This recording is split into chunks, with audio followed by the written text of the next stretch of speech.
Picture this, you're halfway through a DIY car fix, tools scattered everywhere, and boom, you realise you're missing a part. It's okay, because you know whatever it is, it's on eBay. They've got everything, brakes, headlights, cold air intakes, whatever you need. And it's guaranteed to fit, which means no more crossing your fingers and hoping you ordered the right thing. All the parts you need at prices you'll love, guaranteed to fit every time. eBay, things people love. Ryan Reynolds here from Mint Mobile. With the price of just about everything going up during inflation, we thought we'd bring our prices down. So to help us, we brought in a reverse auctioneer, which is apparently a thing.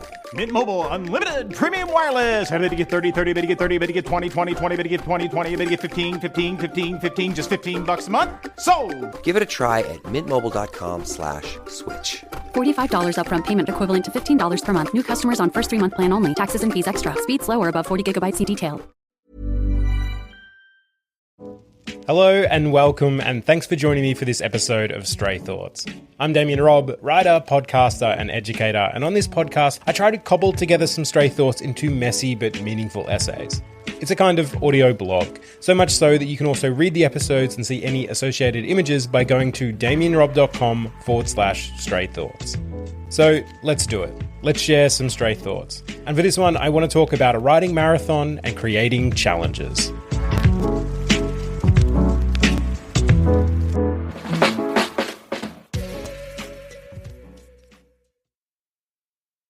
I gave myself a challenge, a task to complete in an allotted time.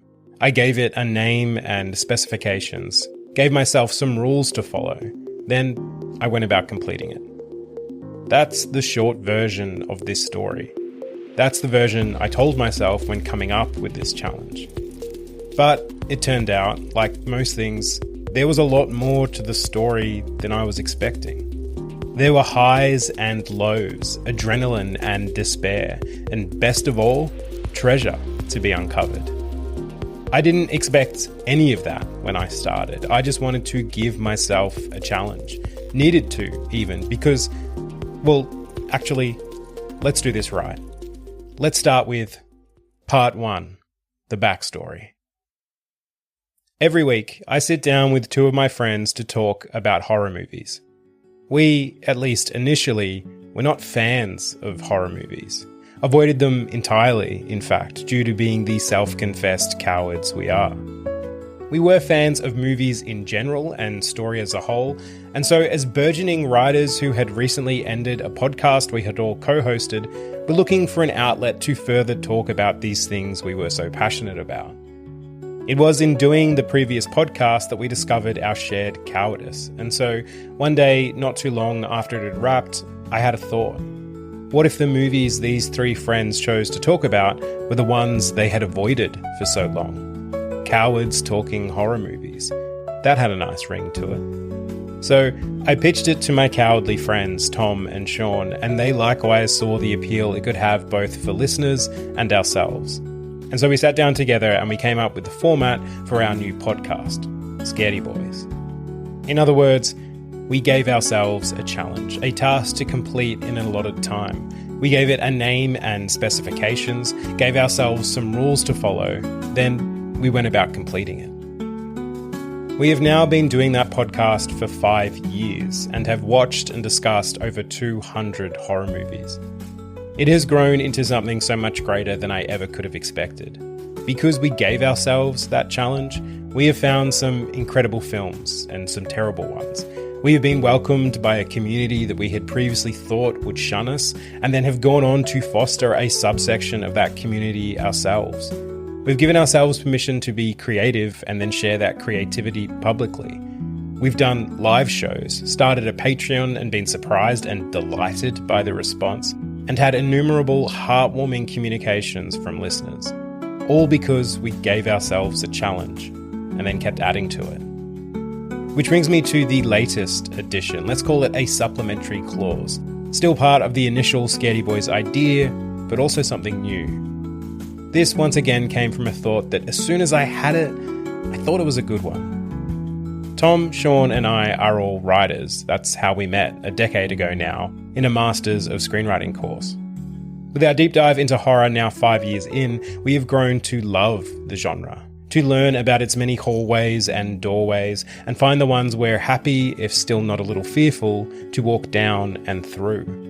And so the thought was to combine these two facts, for us to each write a horror novella and then unite the three of them into a novel, a Scaredy Boys anthology. Like I said, I instantly liked this idea. Not only could I see the fun in writing these stories with my friends, but it felt like the natural extension to this journey we had rather ignorantly started 5 years ago. There was a nice story there that initially we had barely seen, watched, or read anything from the horror genre, and now we would be adding our own little part to it. But I also wanted another layer to this thing, a bit more connective tissue for the readers and ourselves. A way to intertwine our three stories and any others we may want to write together in the future, and so I thought they should all share the same geography. If we could together come up with a fictional island that existed in our very real world, then we could plant all our stories there, let them take root, grow and intertwine and pollinate one another. And so we did. We gave ourselves a challenge, a task to complete in an allotted time. We gave it a name and specifications, gave ourselves some rules to follow. Then we went about completing it. And so the writing began. I had an idea for my story, a visual really, of a body on a bowling alley, naked and dead, and what would prove to be the first of many bodies to originate on that bowling alley. So with very little beyond that, I started writing. It is a commonly held belief that there are two types of writers: outliners or discovery writers, architects or gardeners, plotters or pantsers. Basically those that plan and outline and break down their story before the writing begins, and those that just begin writing with the intention to discover their story as they go.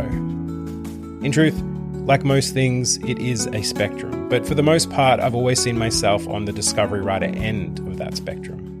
I get an initial spark of an idea and then I just want to write and find out what happens. I think it's the most freeing and arguably fun way to write a story. Pure discovery where you feel as much a reader as the writer. At least, initially.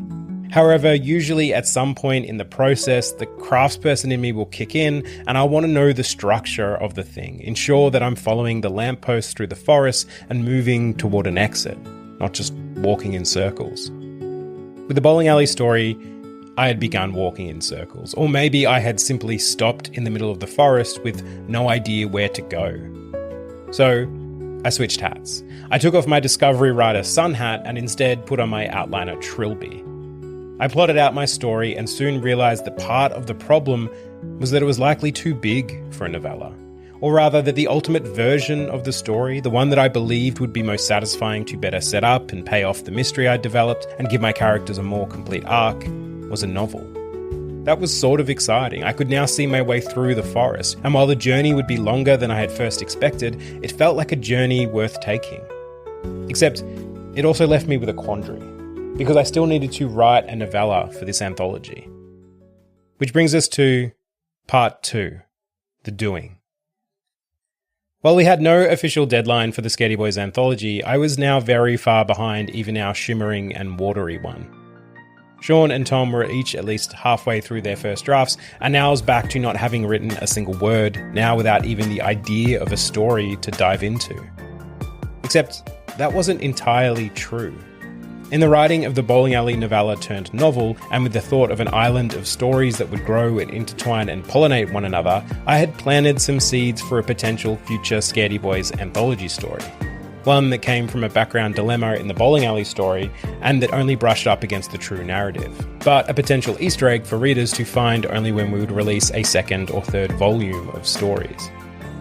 I think a lot of writers like to do this, lay seeds for future stories in their present one. In modern days, we would refer to it as a shared universe of stories, but in truth, stories have always bred stories. There is always more at the edges if we go looking for it. The reality is that behind the scenes is a whole tapestry, and with any given story, we are just pulling on a single thread. And so, it turned out, I did have an idea for a story. Same as last time, it was mostly a visual. This time, a hospital that had been burning for 5 days straight with no indication of going out. A supernatural fire that perpetually burned without burning and which invited those watching it to enter its flames.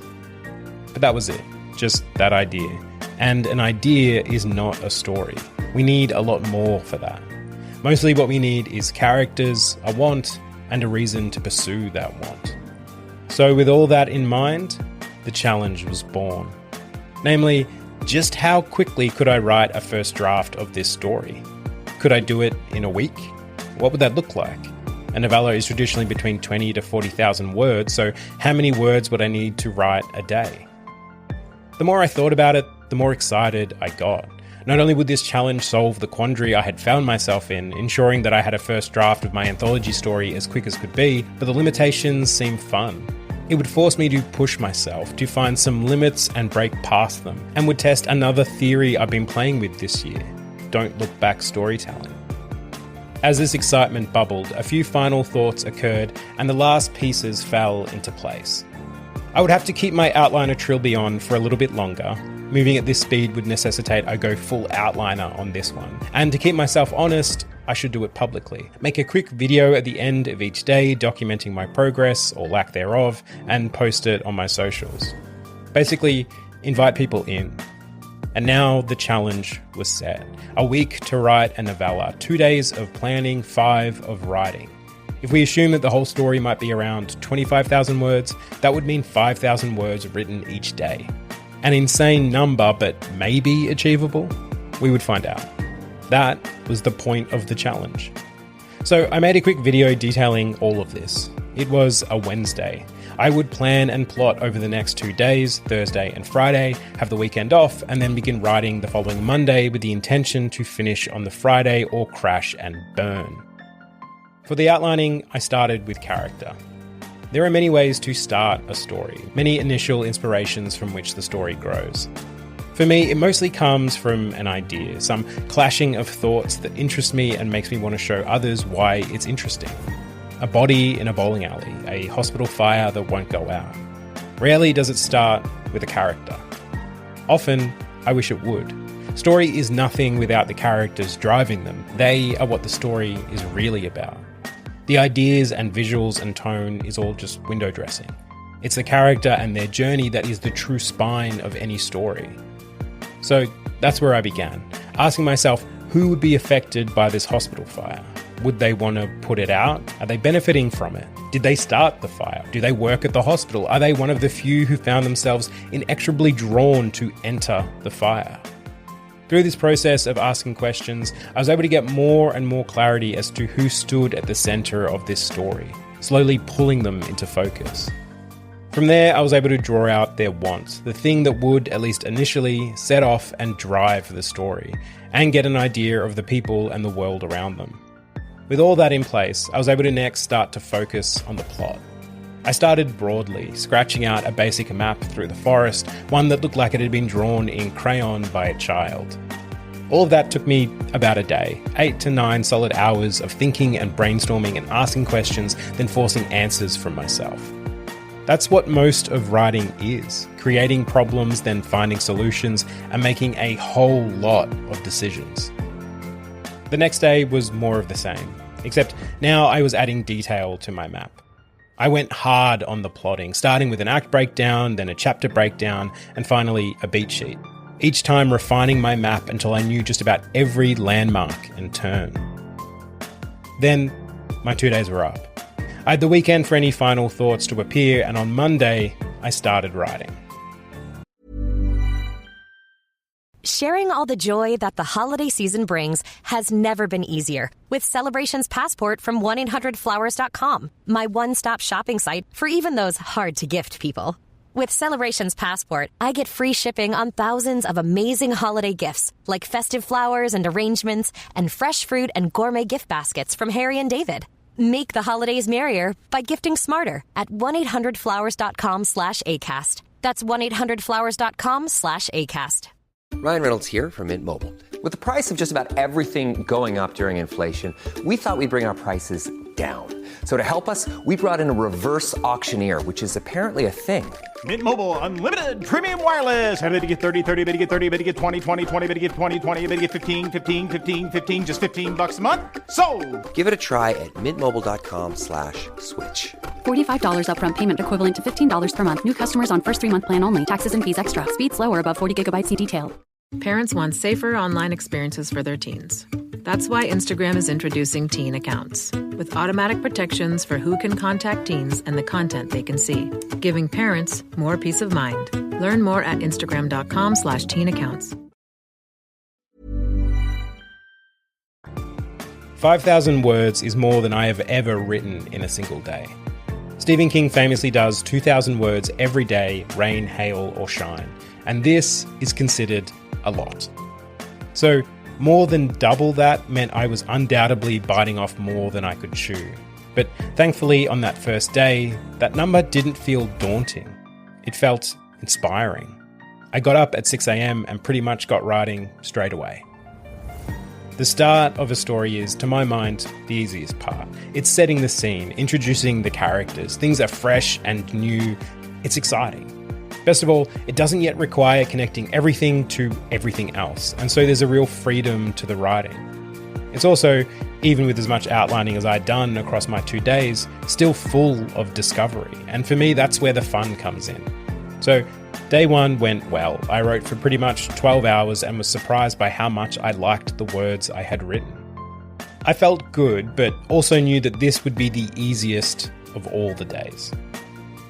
Day 2, Tuesday. A similar start but a very different middle. I will be meeting up with Sean of Cowardly Friend fame and his partner Belinda to watch a movie and do some writing together. Obviously this would cut somewhat drastically into my writing time, but I saw that as only adding to the challenge. In part, this was a test to see how much I could get done in a day.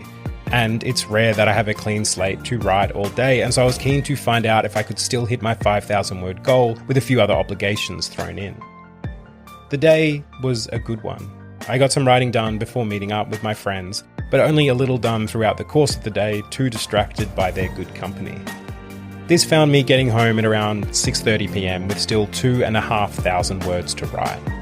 So I ate dinner and then got to it. I'm not usually someone who writes at night. I feel I work best in the morning and that my brain is a lot more soupy once the sun goes down.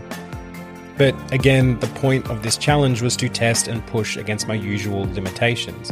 And while I definitely didn't feel as fresh as I would have liked, I was still able to put words on the page in some kind of coherent form. I finished up at 10:30 at night, tired and worn out, but more than pleased with the course of the day. Day 3 saw me coming at it like a freight train. This would be the peak of the mountain, hump day. On this day, I should hit the midpoint of the story and then would be heading towards the finish. It also, to my mind, had the highest chance of burnout. So to counter that, I put my bum in the chair, got to work, and then just kept working. Throughout the day, I used a walk as the carrot on the end of my stick to keep me going and then kept extending the stick, putting off the walk until I got more and more words done. In the end, I didn't go for the walk until my day was done, by which point I had exceeded my goal by having written a massive 6,000 words. A huge day, but one that also took a toll as my brain was weary and worn out by the end of it. Still, everything seemed to be going great, like I was sure to hit my goal with barely a misstep. Enter day 4. At some point in my late 20s, I started getting hay fever. Mostly, it's not a big deal. I don't have it as bad as some, and really only bother to take antihistamines maybe 5 times a year.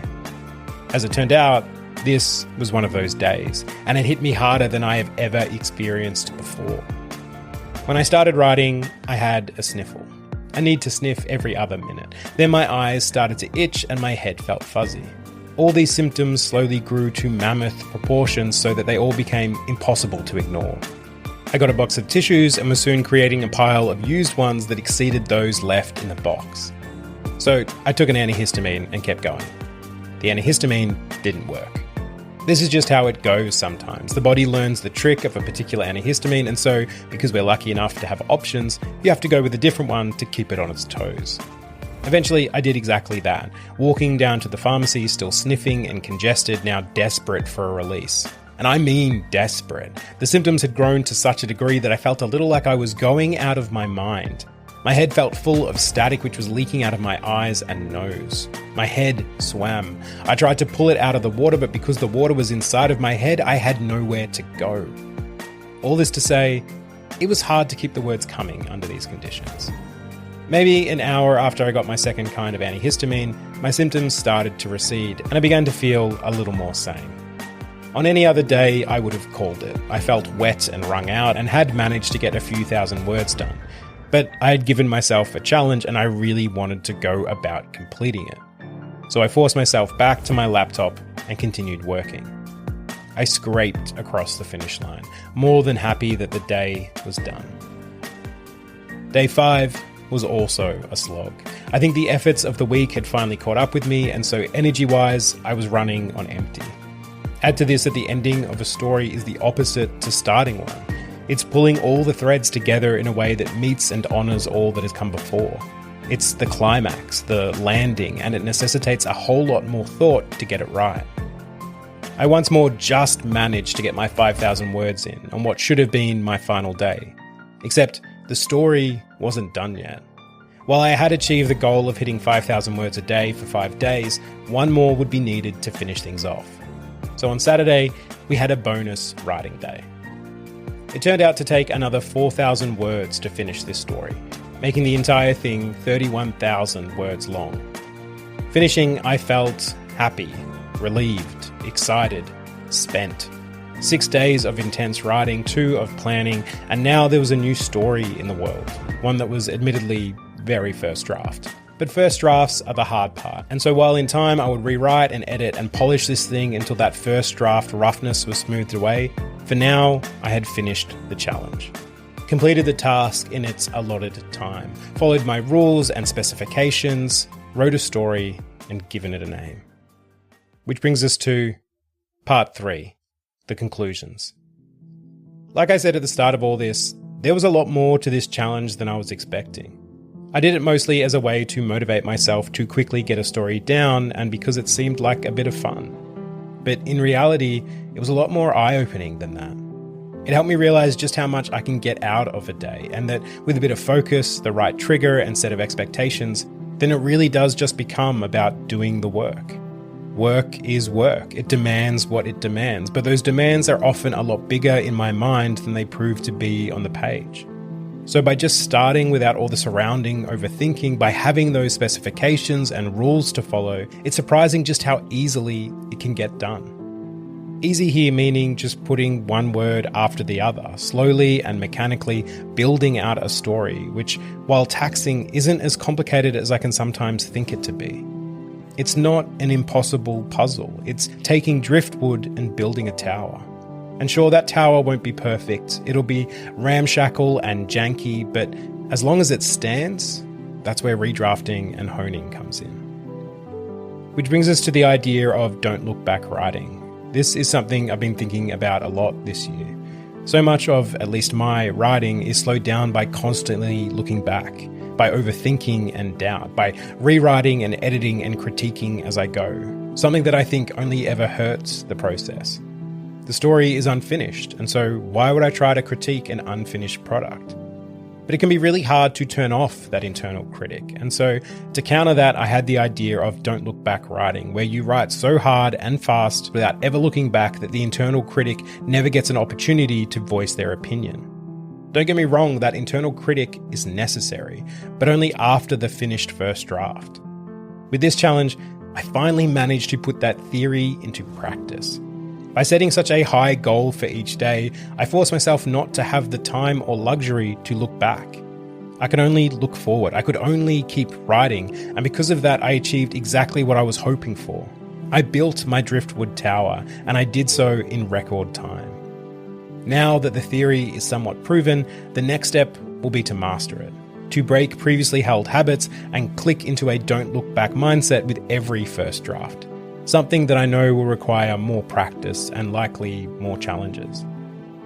Finally, this challenge reminded me of the power of outlining. Years ago now, I worked as a painter, and one thing I took from painting is that preparation is half the work. If you didn't patch and sand and clean all the walls before you started putting paint on them, then the final product would look like garbage, and you'd inevitably end up doing twice the work to make it look good. As a painter, I don't enjoy the prep work. It's finishing my vegetables before I get to eat dessert. But I know its value. I know that it is painting as much as actually putting on the paint. With writing, I think it's much the same. This challenge showed me with a bit of focused preparation that the writing became a lot smoother and quicker. I couldn't have written this story in 6 days without those 2 days of outlining. Those 2 days of intense thinking and decision making meant I could focus mostly on the words. I always knew roughly what was coming next, and so I just had to think about how best to describe it. There's a real power in that, and going forward I want to learn how to harness it better. The value of completing this challenge proved to be far higher than I ever expected. I hoped to get a story out of it, which I did, but what I also got was a re-evaluation of how I work as a writer. It left me with a handful of new processes that I now want to spend my time honing and refining, so that I can produce work quicker and utilise my time as much as possible. 2 things that I felt I hadn't been accomplishing this year. That's treasure I wasn't expecting to find, and truthfully, didn't even know I was looking for. But I am very happy to have stumbled upon it anyway. And it all happened because I gave myself a challenge, a task to complete in an allotted time. I gave it a name and specifications, gave myself some rules to follow, then I went about completing it. So that's that.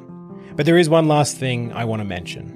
Let's call it epilogue, or the challenges we give ourselves. Life really is just us giving ourselves challenges over and over again. Every day we have tasks to complete in an allotted time. They have names, specifications, and rules to follow, and then we go about completing them. It's through these self-given challenges that we decide how we spend our time. Whether our challenges include exercise or child rearing, working overtime or leaving early to put some hours into practicing a new skill. Our challenges can see us heading overseas or getting obsessed over a creative project, renovating a house or starting a new business. They can have us doing extreme activities simply because they are a challenge, or see us indulging in a simple one over and over in order to gamify it, to read X amount of books a year or log X amount of movies on Letterboxd. They can have us doing quite literally anything, as long as we decide to do it. Give it some rules and specifications, and then go about completing it. Our challenges help us decide who we are. I like that. I like the small amount of control it allows us. I like that it is the step between the blueprint of the kind of person we want to be and us becoming that person. I like that all our challenges are inherently meaningless, except for all the meaning we choose to give them. I challenged myself to write a story, and then I challenged myself to write this blog about it. And now I have. So thank you so much for listening to this episode of Stray Thoughts. And if you'd like, you can find me on socials at damianrobb.writer, or feel free to send me an email at damianrobb.writer@gmail.com. And if you enjoyed this, leave a review, tell your friends, all that good stuff. Otherwise, I look forward to talking to you next time and sharing some more Stray Thoughts. And until then, and I think this one goes without saying, give yourself a challenge. Give it a name and specifications. Give yourself some rules to follow, and then go about completing it.